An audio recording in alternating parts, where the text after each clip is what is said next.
You will hear two students, Jacinta and Lewis, discussing a holiday they are planning in Queenstown, a tourist center in New Zealand popular with young people. First, you have some time to look at questions 1 to 6 on page 88.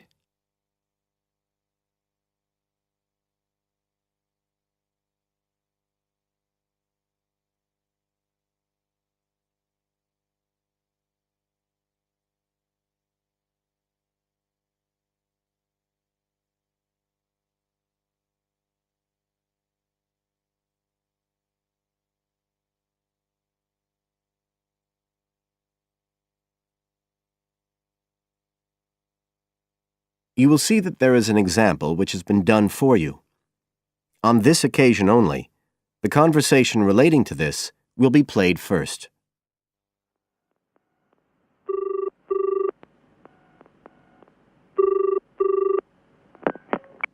Hi, Lewis. It's Jacinta here. Oh, hi, Jacinta. I was just going to call you.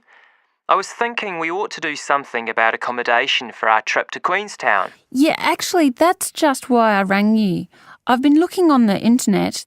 There was one place that looked okay called Traveller's Lodge, but when I checked availability for January, when we're planning to go, I found it was fully booked. Right. Well, we'd better do something now, I suppose. Traveller's Lodge is fully booked, so fully booked has been written in the space. Now we shall begin. You should answer the questions as you listen, because you will not hear the recording a second time. Listen carefully and answer questions 1 to 6.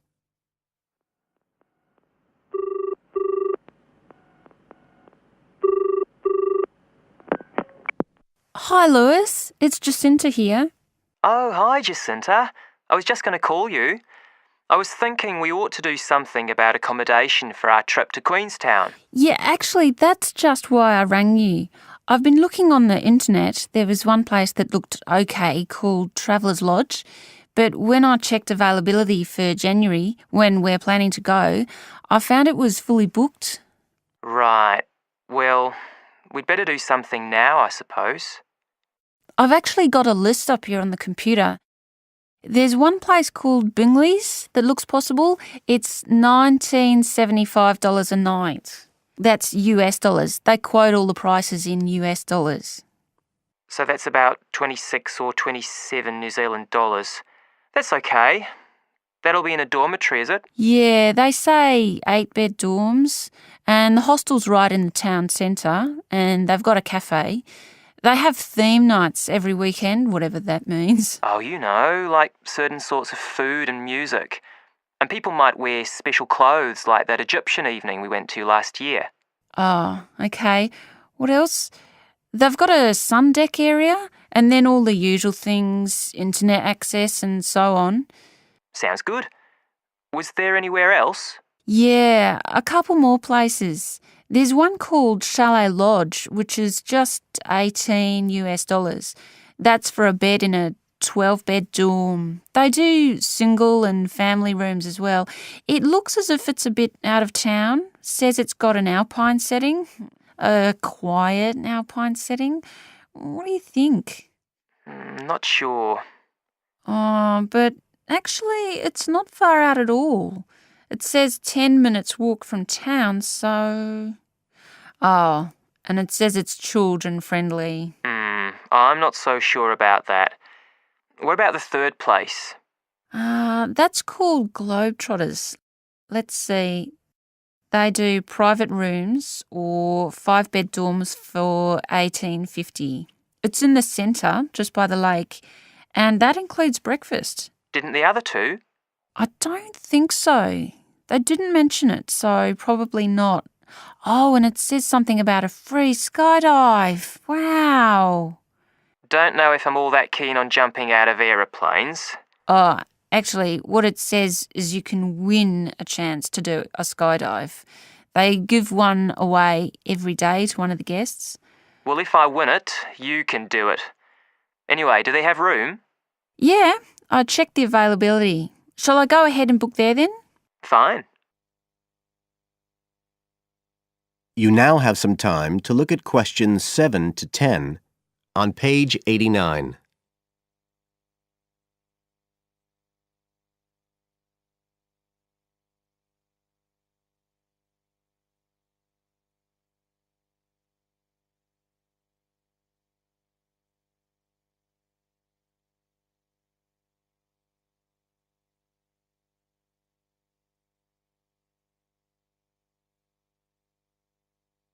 Now listen and answer questions 7 to 10. I was looking at what there is to do too. There are lots of sites offering deals for adventure sports. I suppose we have to do a bungee jump. Why? Well, it's Queenstown where they more or less started it as a sport. You can, if you really want to jump off the side of a bridge with an elastic rope tied round your ankles. I'll watch. Okay, so what do you want to do? As far as adventure sports go, I was talking to someone who went whitewater rafting there. He said it was really awesome. They drive you up the Shotover River and then you come down on a rubber raft through the whitewater rapids where the river's really narrow and fast and end up going through a tunnel nearly 200 metres long. I think it's quite expensive though. Oh, I'm on for that if you are. Cool. The other thing you can do is the jet boat ride. That sounded just a lot of noise though. It's basically just whizzing round on the river on a very fast boat, isn't it? My friend did that as well. He said it was a bit touristy, but worth it. I'll give it a go. You go right up the river canyon. He said the drivers were really skillful, but I don't mind going on my own. But there's lots to do as well as the whole commercial adventure bit. We ought to do some trekking. The scenery around there's amazing. I don't want to miss that. The place to start's Glenorchy, apparently, about 40 minutes drive. That's where lots of the wilderness trails begin. Okay, I'll pack my walking boots. I'd better start getting in training. I haven't done anything except sit at my desk for months. Now, is there anything else we need to decide? That is the end of section 1. You now have half a minute to check your answers.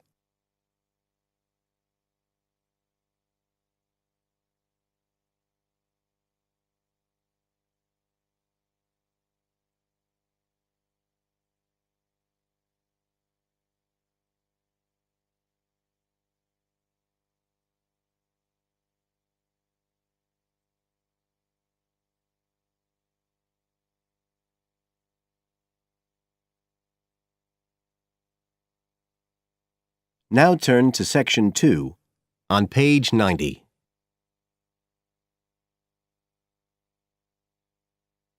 Section 2. You will hear a local radio program about cycling courses in London. First, you have some time to look at questions 11 to 14 on page 90.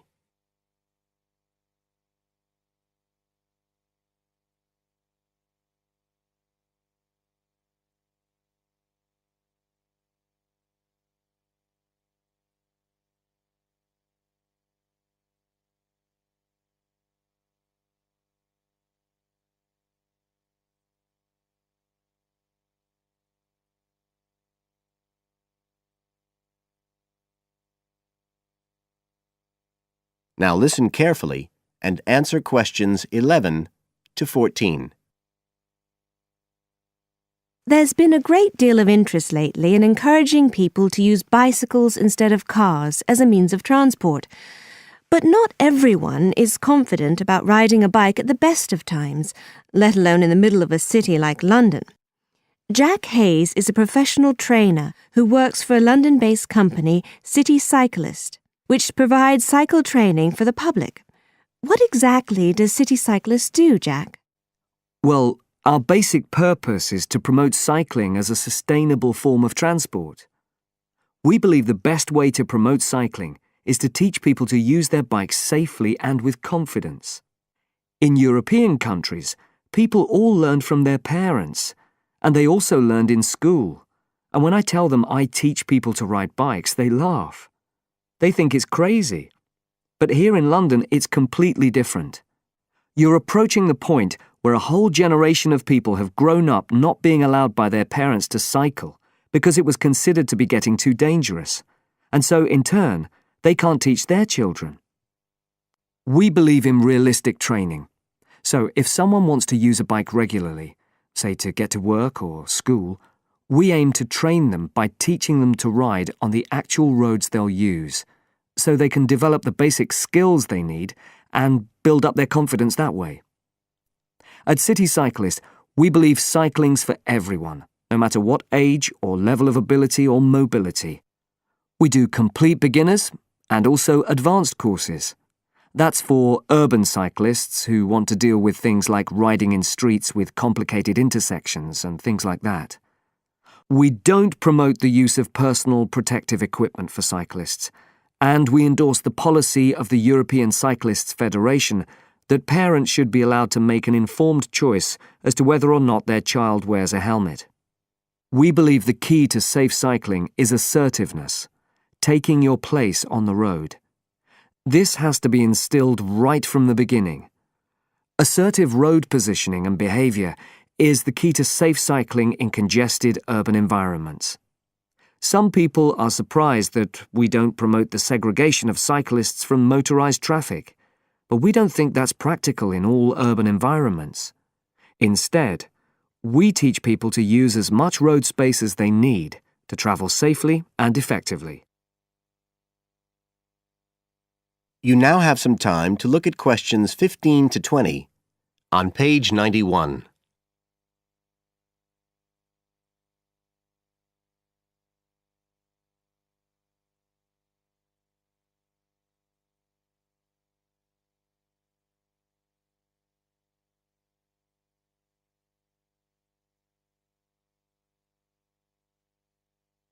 Now listen and answer questions 15 to 20. Now, as well as courses for individuals, City Cyclist provides a number of services for organisations. For example, we can deliver fun, safe cycle training activities at schools, arranging courses so that the disruption of curriculum time is kept to a minimum. As well as this, in order to promote safe cycling, we have provided training courses for employees and staff of local councils. And we are also increasingly looking at developing training courses in companies in order to help employers work towards green transport plans by helping to increase the number of staff cycling to work. Right, so that's a brief summary of what we do. If any listeners would like to find out more about the organisation, you can have a look at our website. That's City Cyclist, CITI, cyclist.co.uk. And in order to book lessons, you can either phone us on 020 7562 4028 or do it online. There's an application form on our website, and you can just download that and send it in. We charge £27.50 per hour for one-to-one lessons, plus £6 for each extra person. So you're looking at just £39.50 for a family of 3, say. If you've never been on a bike in your life before, we reckon we can get you riding in 1 hour. And for most people, a course of road training usually takes 3 hours. But whether you're a parent or a child, an individual or an institution, we'll be happy to discuss your special needs and make a program just for you. That is the end of section 2. You now have half a minute to check your answers.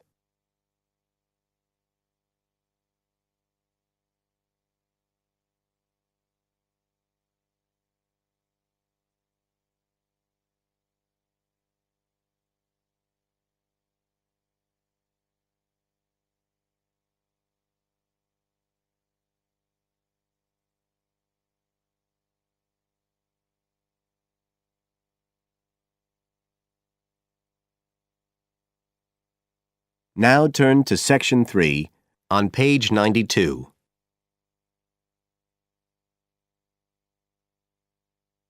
Section 3. You will hear 2 students, Sharon and Zhao Li, talking to their tutor about a presentation they gave the previous week. First, you have some time to look at questions 21 to 23 on page 92.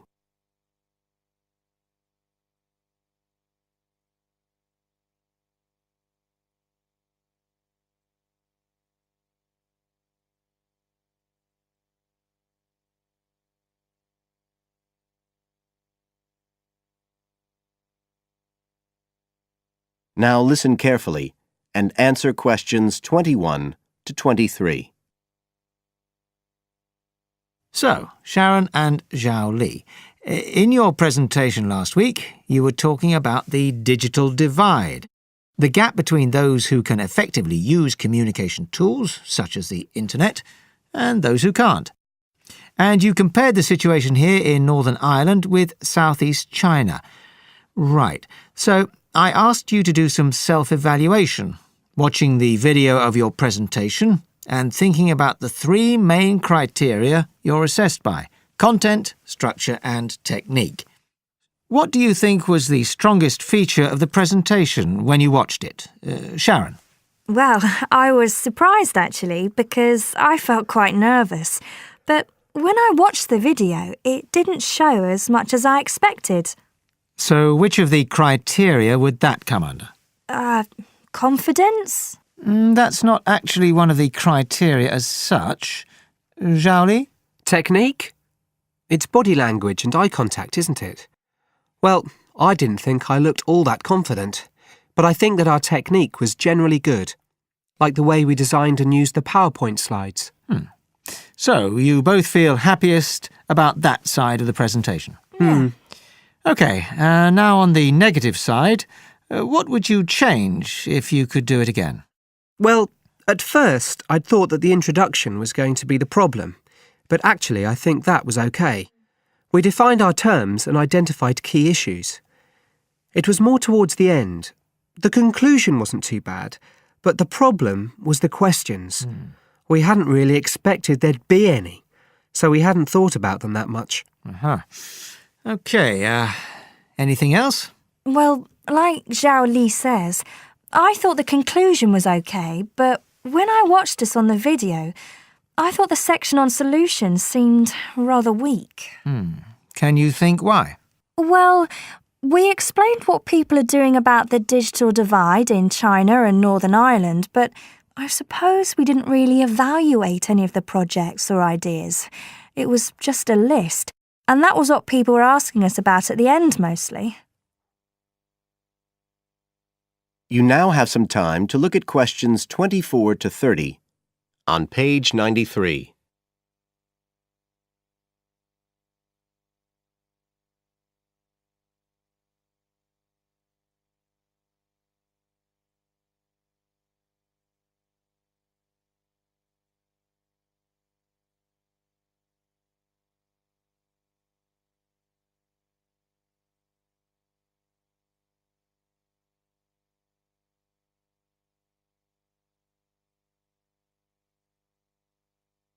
Now listen and answer questions 24 to 30. OK. Now, I also asked you to get some peer evaluation from the other students. Yes, well, people said it was interesting, like the fact that in China, the internet was used more for shopping than in Northern Ireland. They said sometimes it was a bit hard to understand because we were talking quite fast, but we didn't think so when we watched the video. No, it's a bit different, though, because you know all this information already. If you're hearing it for the first time, you need more time to process it. That's why signposting the structure and organisation of the talk is important. That seemed okay. No one mentioned that as a problem. Some people said that we could have had more on the slides, like some of the other groups had nearly everything they said written up on the visuals as well. But other people said the slides were good. They had just the key points. Yes. And most people said we had quite good eye contact and body language. They all pointed out we'd overrun. They all said we were 5 minutes over. But we timed it afterwards on the video, and it was only 3 minutes. We were a bit unsure about the background reading at first, but I think we did as much as we could in the time. Anyway, no one commented on that under content. But one thing that did come out was that they liked the fact we'd done research on both Northern Ireland and China. Most other people had just based their research on one country. We managed to get quite a lot of data from the internet, although we had to do our own analysis, and we did our own surveys as well in both countries.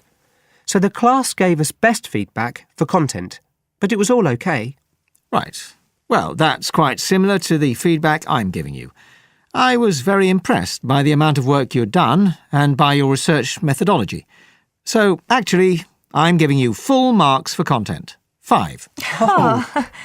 The structure of the presentation was good, but not quite as good as the content. So, I gave that 4.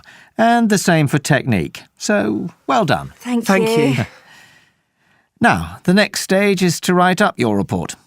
So, just a few pointers for you here. First of all, in your presentation, I think your ending was rather abrupt.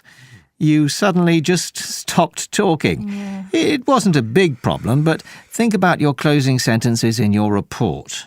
You want to round it off well.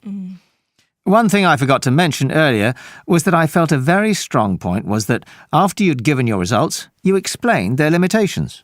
The fact that we didn't have a very reliable sample in terms of age in China. Yes, that section. So don't forget to include that. And you had some excellent charts and diagrams, but maybe you could flesh out the literature review a bit. I can give you some ideas for that later on if you want. OK, is there anything else you want to ask? No, thank you. Thanks. That is the end of Section 3. You now have half a minute to check your answers.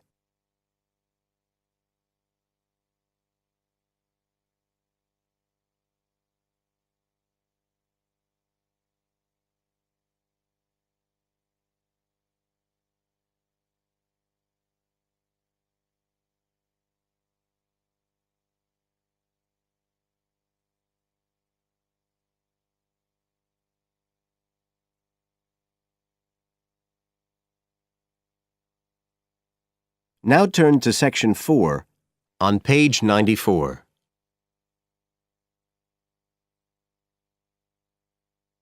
Section 4.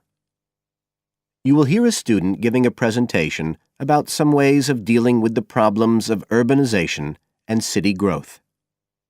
First, you have some time to look at questions 31 to 40 on page 94.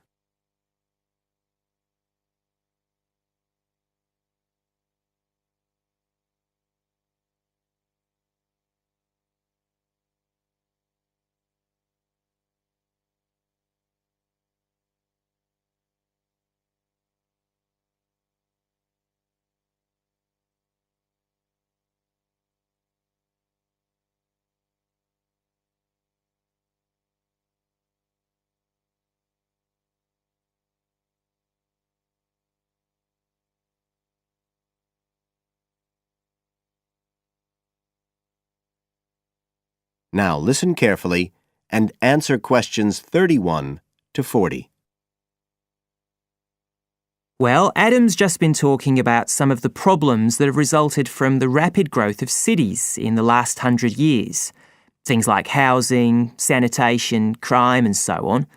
For my presentation, I'd like to look at some examples of what cities are doing to try to solve some of these problems.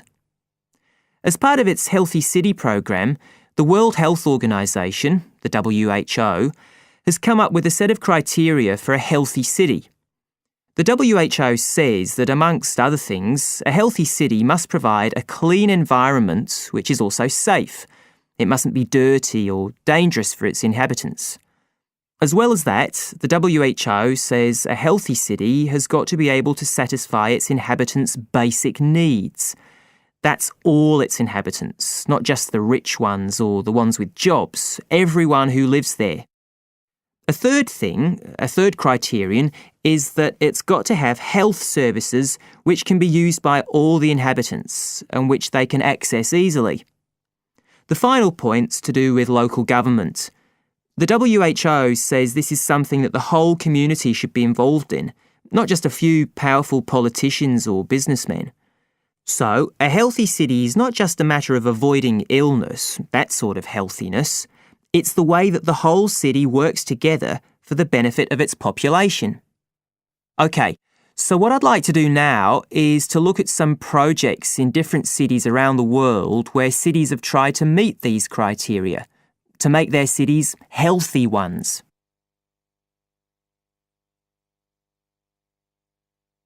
Right.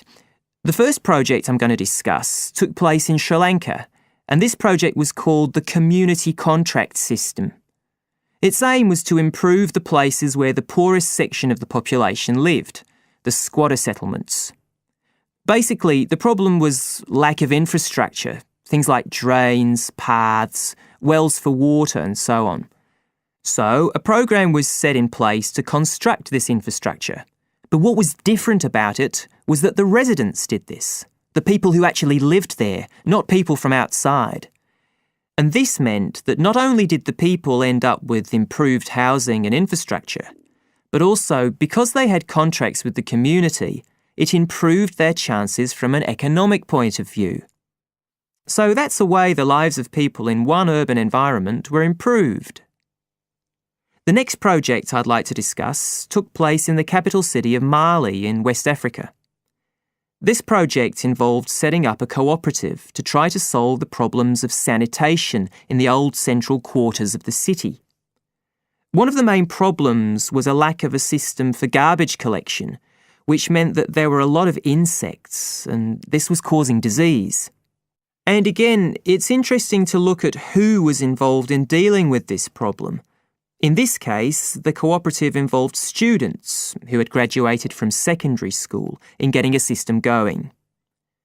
As well as that, the cooperative set up a campaign to educate the public about the importance of good sanitation through showing films and setting up discussion groups among the local people, especially women and adolescents.